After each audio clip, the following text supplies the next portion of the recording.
At dawn, the rumor reached the ranch like a cold wind, slipping through cracked boards. Someone had offered $10,000 for one night with the rancher's giant Apache wife, and as the word settled into the dust of the yard, Caleb more slowly pulled his hat down over his eyes, not in shame but in resolve, because he knew how rumors hunted what they did not understand,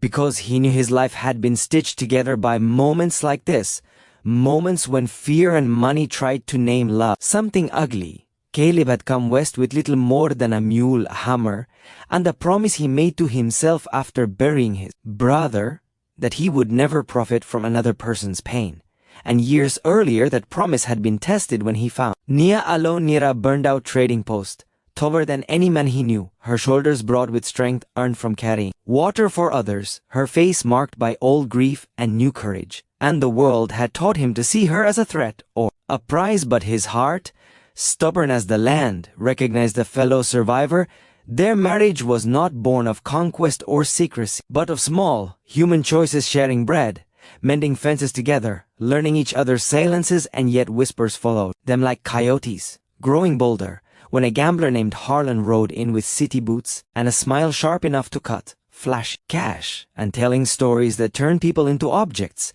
claiming that Nia's size and quiet made her something exotic, something purchasable. And when Harlan's offer spread through the saloon and the church steps alike, it revealed not only his cruelty but the town's hunger to be entertained by cruelty. Caleb felt anger flare, then settle into something steadier as he remembered the night Nia had carried an injured child 3 miles through rain, because no one else could. Remembered the morning she taught him Apache words for sky and patience. Remembered how she planted beans in neat rows because order, she said, was a kindness to seeds. And so when Harlan swaggered up the drive with 2 friends and a ledger of lies, Caleb did not reach for his gun but for his voice, inviting them to sit, offering water in chipped cups, listening as Harlan made his pitch with the confidence of a man used to buying silence. And when the number came 10,000, Caleb felt the room tighten, felt neighbors peeking from behind curtains, felt the weight of history pressing down, and he answered not with a curse but with a story,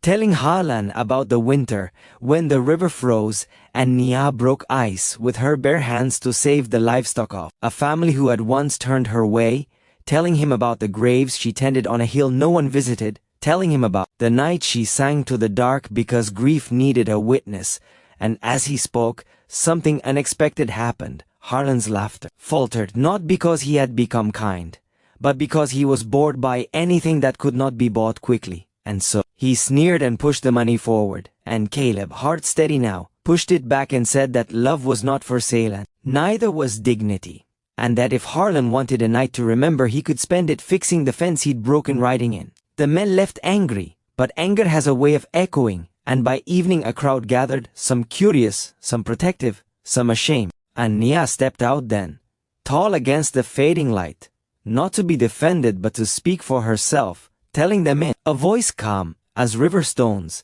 that she was a wife by choice and a neighbor by action, that her body was not a spectacle and her marriage not a market. And she thanked Caleb not for refusing the money but for refusing to let the lie stand unchallenged. The unexpected turn came later that night when a boy from town knocked breathless at the door. Harlan's horse had spooked, thrown him, and the gambler lay injured by the arroyo, and without hesitation Nia lifted her shawl and went, carrying bandage and water, lifting Harlan as easily as a sack of grain. And in that quiet act of compassion the town saw what money could not buy, a strength that healed rather than humiliated. Days passed, and the story changed, as stories do, from a rumor meant to wound into a lesson meant to last. And the fence Caleb had asked Harlan to fix was mended by neighbors instead, one plank at a time, apologies laid like nails. And when Harlan left on a slow wagon with a splinted leg and few words, he left behind the $10,000 tucked into the church donation box with a note that said only for the winter,